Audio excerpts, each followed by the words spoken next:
Bonjour à tous, merci de la confiance. Vous savez, la première chaîne YouTube à travers les mondes télé, Tchango. Vous en êtes mingi, vous avez Nabino, entretien et allélo, tu es ambi pour Nabino. Partin n'a pas perdu les élections, il a gagné les élections. Boye bisa bango bati kapeli seki. Congolais asi la muki. La muka asala ka ba réflexion ya bien pour na mboka oyo. FCC na la muka ba ebani bien. Manque à confiance ils a déjà. Il n'y a aucune coalition entre FCC et Nalamuka. Le fait que nous gardions jalousement les preuves que nous avons, c'est parce que nous avons un grand respect pour nos frères. Ensemble, union sacrée. Le blocage au niveau de la CNI a un nom. Il s'appelle Monsieur Félix Tshilombo.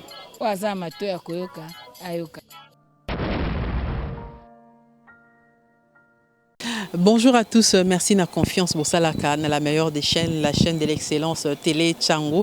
Tozali awa na Kinshasa, lobby sit-in ezali devant palais du peuple en tout cas état-major à parti politique ezaro s'est préparé en conséquence pour na Sala, en tout cas, manifestation wana oyo bloc patriotique et bengisaki samedi dernier, donc les lobby vendredi siti nezali tozali awa na nouvel élan et sika oyo toye ko tala pe bande ko na biso lolenge nini bazali ko se préparer na yango to sololi na moko ya ba cadre ya nouvel élan wazali na kati ya commission PAJ ya parti cher Adolphe Mozito na yende to sololi penza lolenge toyoki que siti Nouana, hôtel de ville et boïk et salama bango ba moni ndenge nini nde totunie mituna mais bokota la peine kati ya élément na biso oyo ndeko to pe jeune o bazo se retrouver na kati ya cal CCP Milapro bango pe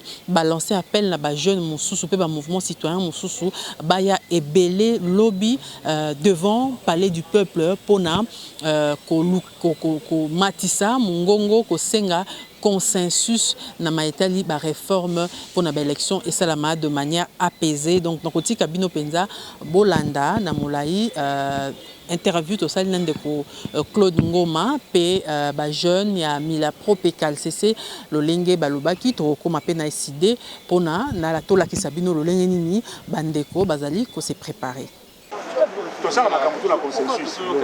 en rapport avec le sit-in de force sociale et politique de la nation. Le mouvement citoyen face à leurs responsabilités de sauver la nation. Le mouvement citoyen, membre de force sociale et politique sous l'égide du CALCC et Milapro, disent leurs profondes préoccupations sur le débat politique actuel caractérisé par le forcing du pouvoir en place, à imposer une loi électorale non consensuelle, antidémocratique et suicidaire portant gravement atteinte à la quiétude sociale, condition sine qua non d'un processus électoral crédible, transparent, libre et inclusif. Après la mise en place d'une commission électorale nationale indépendante sur le fond de corruption et de violations flagrantes de la Constitution et de lois de la République. Le mouvement citoyen réaffirme leur position d'obtenir une CENI libérée de toute influence politique afin de corriger une fois pour toutes les erreurs constatées lors du cycle électoral de 2018. Cela permettra de réaffirmer la confiance du peuple souverain aux élections comme moyen idéal de confier la gouvernance du pays aux hommes et femmes compétents et capable de résoudre les questions sociales et sécuritaires en faveur de notre population qui vit dans une misère indestructible. Dessus est fortement consterné par les décisions, par les discussions menées à sens unique, le partisan du pouvoir en place, envie de voter une loi taillée sur mesure, le mouvement citoyen adhère totalement aux actions annoncées par les forces sociales et politiques sous l'égide du CALCC et Milapro, notamment le sit-in prévu pour ce vendredi 6 mai 2022, devant le palais du peuple pour dire non au glissement et à une loi électorale liberticide et favorable à un seul camp politique. Le mouvement citoyen rappelle que seul le consensus constitue le moyen le plus idéal pour l'organisation de bonnes élections dont le résultat devront respecter la volonté du peuple souverain. Le mouvement citoyen appelle tout le peuple congolais, particulièrement le jeune au sit-in de ce vendredi 6 mai devant le palais du peuple pour désapprouver avec la dernière énergie une loi électorale qui ne favorise pas l'apaisement et la justice sociale. Ceci n'est que le début d'une longue série de manifestations publiques pacifiques et non violentes jusqu'à obtenir une CENI et une loi électorale consensuelle. Le mouvement citoyen rappelle leur attachement aux actions programmées par les forces sociales et politiques de la nation. Le signateur, le mouvement citoyen.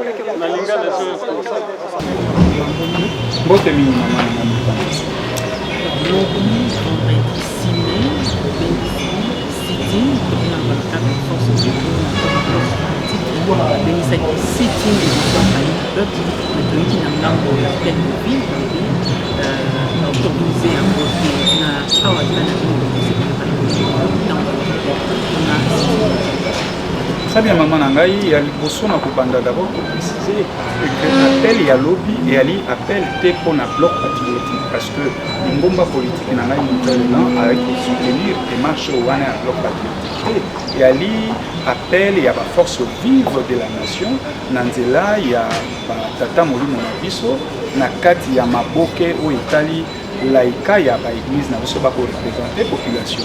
Ezaki moi précision il fallait n'apporter mais esengeli na biso to kokoye beloko moko ke mobeko li kondi na biso ezala déjà modifié si to longwa na régime o ezaki régime d'autorisation lelo to koma na régime ya information c'est-à-dire biso to zwaki to informer autorité urbaine oyo ye moto akota la sécurité ya ville ya Kinshasa na information lokasa to pesa ki ya za obe na ndindisa ya comment ya ko encadrer manifestation wana to pe sitingo mais na modèle oyo déjà et pesa mi boyezo la ki déjà bras de fer c'est côté pamba te biso na minute na ba kije na biso nyonso ba jeune bazali déjà ko sensibiliser parce que lobby et kozala vraiment mobilisation totale. Nabakije na biso ba jeune bazali déjà ko affiner ba stratégie pour que lobby ekoka kozala réussite pambate eloko nini biso tozali koluka na kati ya démarche elongo na ba nganga nzambe na biso to ali koluka otoko benga large consensus na large consensus wana esengeli na biso ba kongomani baebake et ali kaka te pona mambi matali proposition de loi électorale mais na kati okuna ba question politique et ali pe technique et ali okomona neti na o etali mobeko yalaki na débat na Assemblée nationale et longwe na Assemblée nationale du point de vue de forme et koti siko na kati ya commission PAJ. Or na kati ya commission PAJ soko zi commission PAJ yango moko ezali commission moko déséquilibrée parité na kati ya lité ozomona bazali au nombre de 12 ou 14 na kati wana majorité à union sacrée bali déjà au nombre de 10. Donc, débat est déjà clarté, débat est déjà déséquilibré. Et na kati déjà la commission, on a ceux qui veulent faire l'amendement et que sengana bino boko mamokanda boke bo déposer na secrétariat Assemblée nationale, y na tourner à atteindre na commission. C'est comme bako tenir compte ya ba proposition ou ba suggestion na bino, to pe bako ki bobo. Mais na kati ya commission de sika moyibi elamba. Il y a un autre boy de marche. Donc, Bino, Boy Mbela, il y a le président de l'Assemblée nationale qui a un consensus que nous avons à la 4e institution, où il y a un amendement à la commission PAJ. Non, pas mal, mais quand on a la commission PAJ, tu n'es pas battu Kounande Moyibi Naiki qui s'allume. Et ça, nous la loi portant fonctionnement et organisation et CENI. To sali ya mondenge zaki melere koti na kati ya commission kobima na yango tina promulgation na yango mobeko échangeable. Loi auto kenda nango ezali na 44 modifications et puis 18 innovations to porter na kati. Ozomona méthodologie que na kati wana ozomona déjà que Assemblée nationale a 500 députés. Na 500 députés a déjà 340 députés basés à union dite sacrée. Alors débat kozala malamu te. toyebi déjà ce qui est en train d'être préparé dans l'ombre du pouvoir. Nayango awa na kobeta mbela. Et que likambo biso tokokenda nango ya large consensus et ali pour l'intérêt national. Et ali te pona ba ko satisfaire ba petit politique na biso poto kamata ba poste te tokokota te na kati ya lingomba to pe ya gouvernement ou ya mwana mboka Chilombo tokokota te mais nini tozali large consensus ezali au ben intérêt moko et lingi to favoriser to kutana to solo la entre parties prenantes. Je cite la MOCA, Union Sacrée et puis FCC pour que Tokokako solo là afin de renforcer la dynamique des institutions liées à la CNI et qu'on puisse avoir toujours la cohésion nationale na paix nationale. Mais ce qui tokei te bongo tokei na maponomi na tension auto ali na crise auto ali nango ndeko nange kozala grave pamba te taxi eza déjà na yiki bongo décollage l'air au salama crash ya nango mama tala poto koka ko sauver kolo na biso na sengi awa ba partie prenante nyonso tokuta mais na kobeta c'était na bisolo o etali bloc patriotique. Alors ce que yoki sango nouvelle élan dit makambo bloc patriotique et en même temps nous allons kokende na manifestation o bengami na bloc patriotique. Non, c'est-à-dire que déjà du point de vue sémantique, on a déjà que na début à communiquer au bisognon s'auto-signature de manière conjointe. On peut remarquer que intitulé Nango et Ali Koto Benga les forces vives de la nation. Et que c'est déjà un bloc patriotique. Le bloc patriotique est kozala lisanga au topé et zo sangisa au béba politique. Nakati kuno komona moto la société civile ali te pambate kuna za lisanga ba politique. Mais awa tozali na ba force vive de la nation. Nango ezala te récupération ya bandeko na biso ya nyondi sacré ba bisa biso ke te bosangana biso tokoki osangana na bato ba mema biso na situation oyo. Mais moto sura bongo motema reconnaître ba faute na ye et puis azongi. Mais justement pas reconnaître ba faute na ye pour que tokoka kolimbisa na parce que Congo ekokufa te. Congo kozala kaka Congo esengeli na biso toloba na vérité. Raison pour laquelle tobi tokene na cadre extra constitutionnel et extra parlementaire plutôt pour que tokoka kopesana o tokobenga makanisi. Et puis avant que topesana makanisi wana et kosenga biso tosala dialogue tobengaka vérité, réconciliation et paix. Bande kwa FCC bango batu bamema biso na situation. To na situation moko na bandeli yango lisusu entre le receleur et les voleurs. Les receleurs et les voleurs. Les voleurs ezali nani voleur et ali kabila. Receleur et ali nani ali mwana mboka chu. Donc esengeli déjà bato bai parce que ongai ba yiba kingai. Esengeli nanga nakenda kosangana na moyibi. Je nakokite. Nakoki kokenda kosangana na moyibi. Bande bloc patriotique on les a sur toute plateforme politique. Non, c'est-à-dire que on les a sémantiques, plateforme, tout. Mais l'herbe au sangani binonyos, s'il faut poser un cahier de charge de mon côté. Na démarche autozo kenenango ya koluka consensus. Au-delà de ça, ba cahier de charge keseni.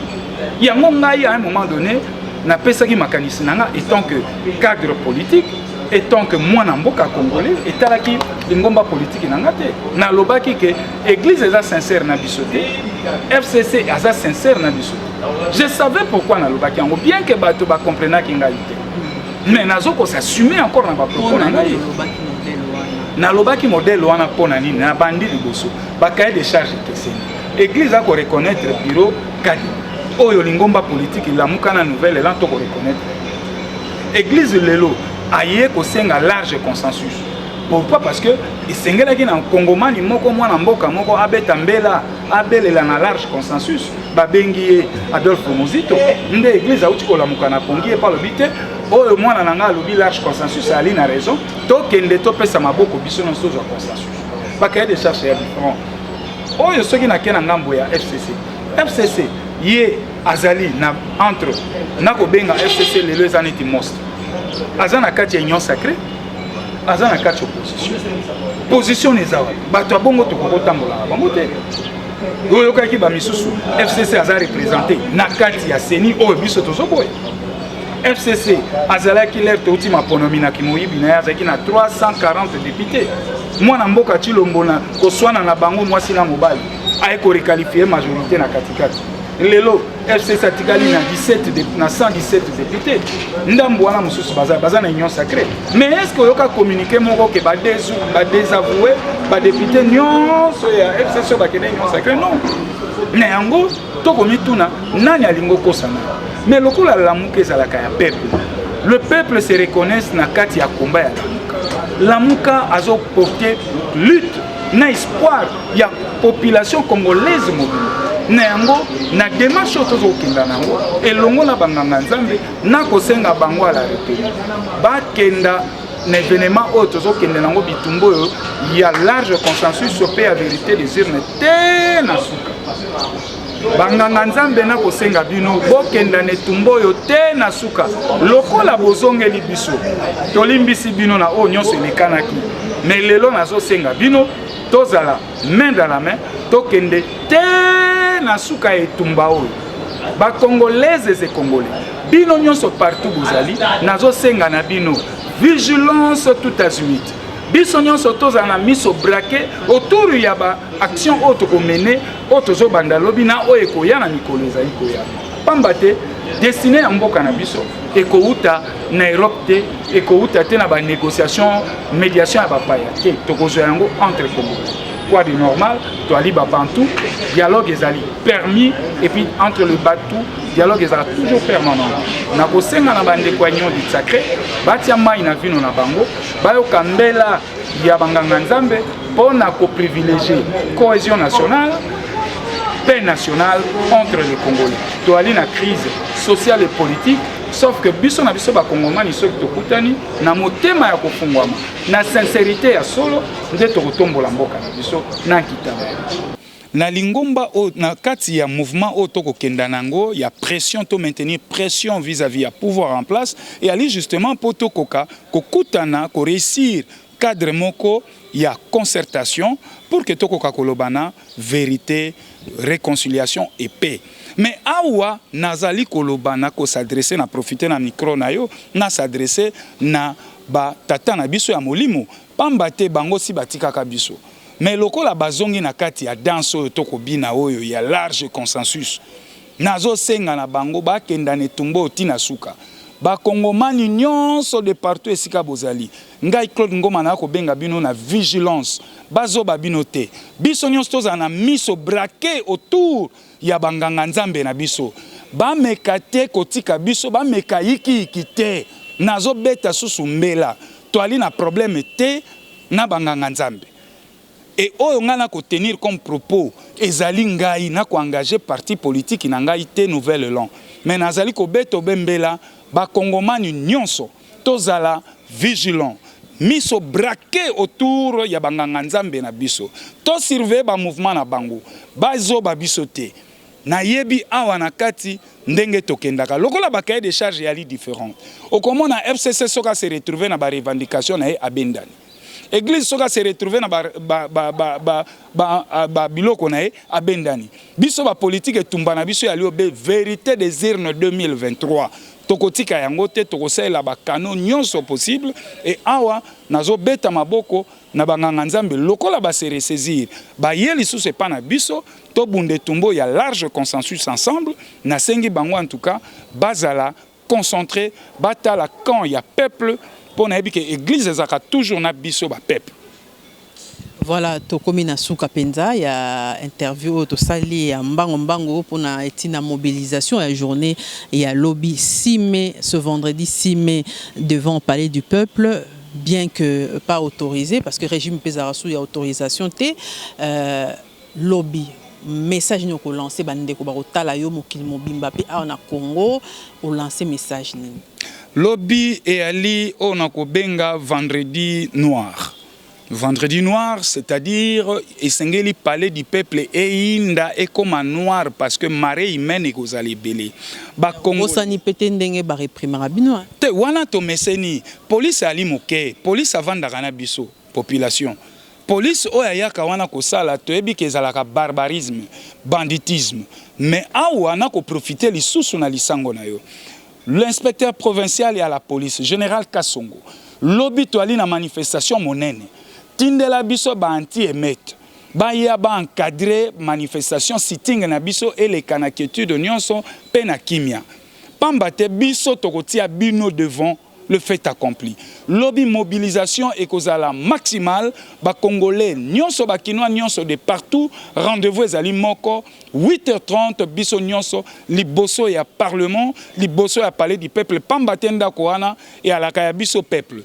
Ndako wana, et à la kaya biso peuple. Biso ndeto déléga kaba, oyo batinda kabango, ba siéger na compte na biso, po ba représenter biso. Et donc, maman nangai, lobby ndenge na bengi yango vendredi noir, à partir à 9h déjà, et ekoinda mais awa nako senga lisusu na biso ba kongomani tokoya na biso ba citoyen kinois tokoya tozala discipliné tobuka eloko ya motote taxi eko sala mosala nango ko bambali banga te bolanda message na ngai malamu to pesa ba ini na biso chance te to pesa ba policier o bakoya ko sécuriser biso chance te to tumbola bango te po no quitter activité ko beba yaka zala respectueux ko bukelo ko motote ko fingate yaka obeto emba nzembo na biso ya debu congolais pour que ba koko bayoka mabele ninga na putulu matesika tokozala totonde botondi botondi mingi mama na ngai